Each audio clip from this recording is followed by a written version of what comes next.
একবার ভগবান বুদ্ধ তার শিষ্য প্রশিষ্যদেরকে সাথে নিয়ে অন্য একটি গ্রামে যাচ্ছিলেন। পথের মধ্যে বুদ্ধের পানির তেষ্টা পেল। অল্প কিছু দূর যেতেই বুদ্ধ একটি ছোট্ট নদী দেখতে পেলেন। তিনি তার এক শিষ্যকে ওই নদী থেকে কিছু পানি নিয়ে আসার জন্য বললেন। শিষ্য এই নদীর কাছে এসে দেখতে পেলেন ওখানে আগে থেকেই কিছু মহিলা কাপড় ধৌত করছিলেন। এমত অবস্থায় নদীর ধারে একটি গরুর গাড়ি পার হচ্ছিল। গাড়ির চাকার কারণেই নদীর পানি কাদায় মিশ্রিত হয়ে যায়।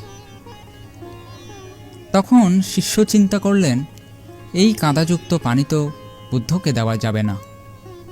তাই সে পানি না নিয়ে বুদ্ধের কাছে গেল এবং পানি কাদাযুক্ত হওয়ার কথা বলল। কথা শুনে বুদ্ধ তার শিষ্যকে কিছুক্ষণ বসতে বললেন। অল্প কিছুক্ষণ ধর্ম দেশনা করার পর বুদ্ধ তার শিষ্যকে পুনরায় পানি নিয়ে আসার জন্য বললেন। বুদ্ধের উপদেশ মতো শিষ্য আবারও পানি আনার জন্য গেল। গিয়ে দেখে কদরমাক্ত পানি পুরোপুরি পরিষ্কার হয়ে গিয়েছে। সে পাত্রের মধ্যে পানি নিয়ে বুদ্ধের কাছে গেল। বুদ্ধ সেই পরিষ্কার পানির দিকে তাকালেন এবং বললেন, আমাদের চিত্ত হচ্ছে সেই নদীর মতো, আর নদীর মধ্যে যুক্ত হওয়া কাদামাটি হচ্ছে আমাদের চিত্তে উৎপন্ন হওয়ার আগের মতো। নদীর মধ্যে কাদামাটি যুক্ত হলে সেই পানি খাওয়া যেমন স্বাস্থ্যের জন্য ক্ষতিকর, তেমনিভাবে চিত্তের মধ্যে যখন রাগ উৎপন্ন হয় তখন আমাদের দ্বারা নেওয়া প্রতিটা সিদ্ধান্তই আমাদের জীবনের জন্য ক্ষতিকর।